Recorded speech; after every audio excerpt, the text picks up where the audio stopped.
left, we were talking about adjustment periods for grandparents, and over the break, Dawn, our camera person, had asked us a very good question, which is, do the parents of the children also move in with the grandparents, or is it always just the child? And you had said it depends. Well, yes, it depends on the situation. The ideal situation is that the grandparent has the child or children, and the parents are not well or whatever. The parents will recover or return and begin to parent the children again. However, that doesn't always happen, and oftentimes when it does happen, there's a very a serious transition period that is very stressful for both the grandparents and the parent and the grandchild. So sometimes it works and sometimes it doesn't. It really does depend upon the situation and what the individual circumstances are.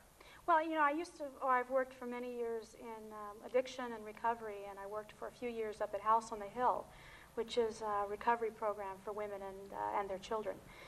And we had women who had not, you know, they'd come into treatment and they were unified with their child in treatment, but maybe had not even raised their children for any number of years. And the child was actually far more attached to the grandparents. And so, you know, they'd be having this expectation of this big homecoming greeting and, yay, I'm finally get to be with mommy. And the reality was that the child would cry the entire time and want to go home to grandma. And the mother would feel really devastated by that. But that was very real. It's absolutely very real. You're absolutely right, Mary. When a parent, whoever raises a child from birth, it's pretty much, it seems like, the person who gets the affection and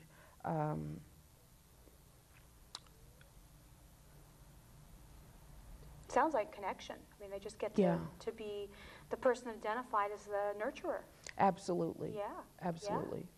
So, so when somebody would come in and say, okay, well, I'm ready to parent now, it sounds like it isn't always as easy for the child to say, oh, okay, and switch their allegiance. The children are generally very loyal to their grandparents. That's what that's because what they, you know, especially if you get a child that is old enough to think and have opinions by themselves, they are very loyal to their grandmother, and they appreciate the fact that someone came to rescue them.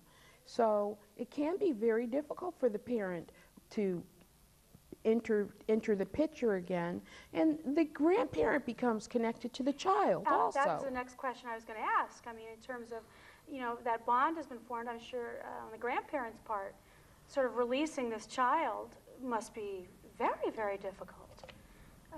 Particularly, I know in the case of addiction, you're not sure whether the person will stay clean and sober. That's true. So it's like, okay, I know I need to turn over this child, but how do I know it's not going to happen again?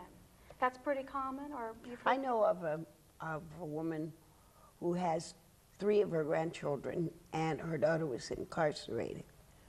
But they wouldn't release her unless the mother said she could live with her. So the daughter came into the home after the mother had had the children for, I think, 1.5 years. Came into the home, disrupted her whole household, and began to use drugs all over again. So the mother here again is going to be the grandmother, the bad fella, because she had to get the daughter away from her house and the children. And that's just one case. You also have those that are alcoholics that are in and out of a child's life. And grandparents usually cannot find another place to live, you know, to disassociate themselves. And so that the person just continuously comes back and forth. I don't think that people really realize what a grandmother goes through when she takes the responsibility of bringing those children into her home. Well, they become her children. They become her children, yes. But her whole life is turned upside down, not just by the grandchildren, but by the child that's in and out of the life. Because the children, if they're taken from their mother and to the grandmother, they love their mother. Sure they do. And every time that she comes into the picture, everything that grandma has said and done is out the window, because this is mommy. You know, and that's the hurting part for the grandmother. And particularly if mommy doesn't stay. Right. Because it sounds like then you have to rebuild You do. that authority and the All discipline over again. over again. Yeah, Mhm. yeah. Does it make a difference whether or not you have legal custody? It does, because they can't just come and say, well, I'm taking him to the store, which has happened. They'll pick up a kid and say, okay, we'll take him and get some ice cream, and you don't see the kid for the whole weekend. Oh, how And you painful. don't, right, and you don't know where the child is, you don't know where the person is. So if you have legal custody, you can at least call the police and have this person picked up with the child. Okay. But without legal custody, and a lot of people have them without legal custody. And the mother has the legal right. California believes in reunification. Yes, I know. It is a major, particularly Santa Clara County. Of course. Really focuses on reunification. As a matter of fact, the figures that were quoted at the beginning of the show, social workers aren't sure that those figures are actually accurate, because there are some theories that they may be double that number, because a lot of these incidents aren't reported. Well, yeah, it sounds like these would be the ones just that they know about. Exactly. Yeah. Those are the ones that are actually in the system, Okay. that are receiving aid or are registered with the court or something like that. But a lot of people, it's a very informal situation where Yes. they just take their grandchildren. Okay. So you mentioned a little bit ago life savings and finances. Do you have to get legal custody to get financial aid to help raise the grandchildren? No. No. But you do have to be able to prove that you are the primary caretaker of the grandchild. Oftentimes, grandparents will be in situations where they are the primary caretaker, and say the mother is a substance abuser and she's receiving aid for the child. That's right. And then the mother disappears except every month when the check comes. And the mother will say, well, if you don't let me get my check, then I'm going to take my child. Right. And unfortunately, and then what happens is you show up, and sometimes the parents say, okay, we'll go along with that, or sometimes they won't. They'll rebel.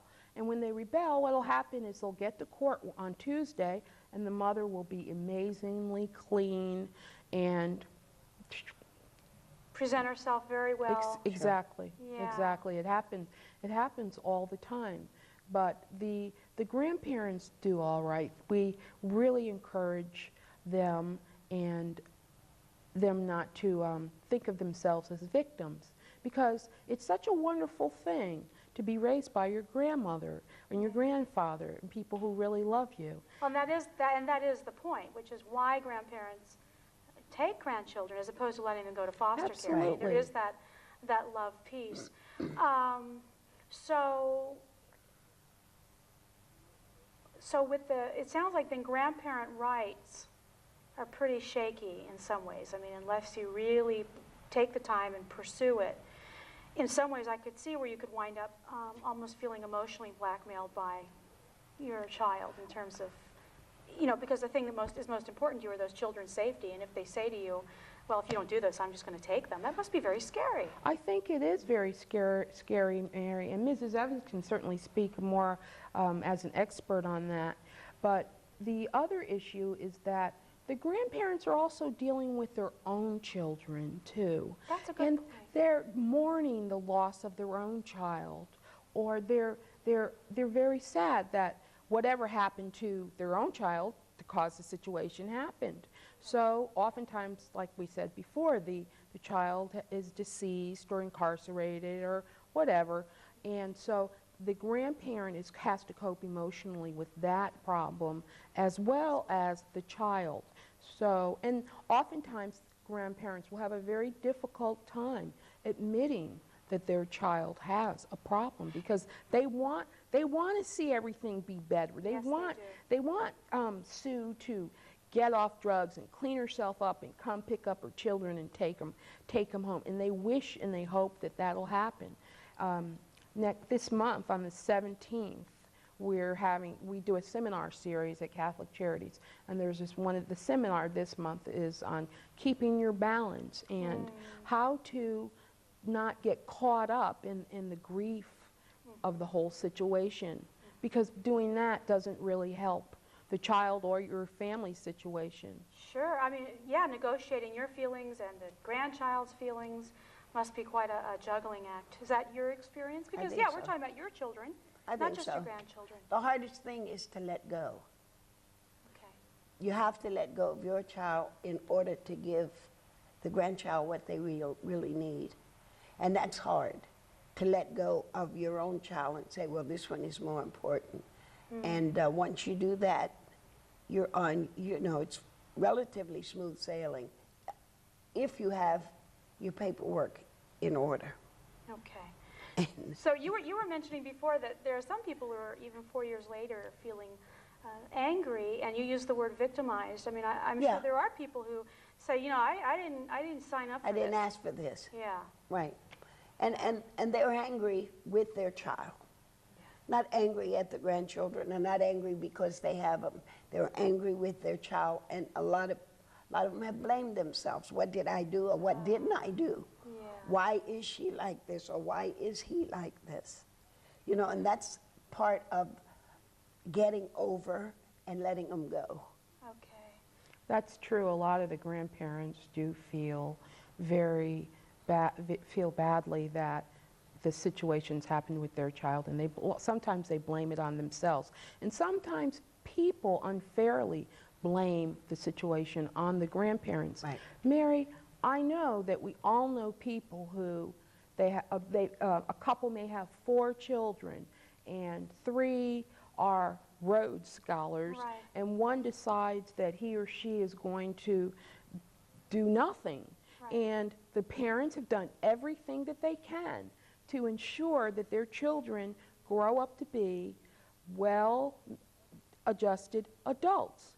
And it may not happen for one of them. It's no fault of the parents. People have develop their own personalities. But I would guess, and we have to close here in just a minute, but I would guess there might be a bias in the system in the sense that, if you raise the parents and they turned out like that, how do we know you're not going to mess up the grandchildren? You're right, and it's not fair. And that is absolutely an unfair characterization, it sounds like. If you think about it long enough, it's very unreasonable, but I could see where there could be that bias. I want to thank you both for coming. It's very kind of you to share your experience. Thank you for having us. We've had Yes, your phone thank number up, and hopefully people will call you and take advantage of the Resource Center and get to meet you and get some first-hand advice. Thanks. Thank you for stopping in tonight. In the upcoming weeks, we'll look at the impact of facial reconstruction and a new book, ADD and Addiction. I'm Mary Crocker Cook. Good night.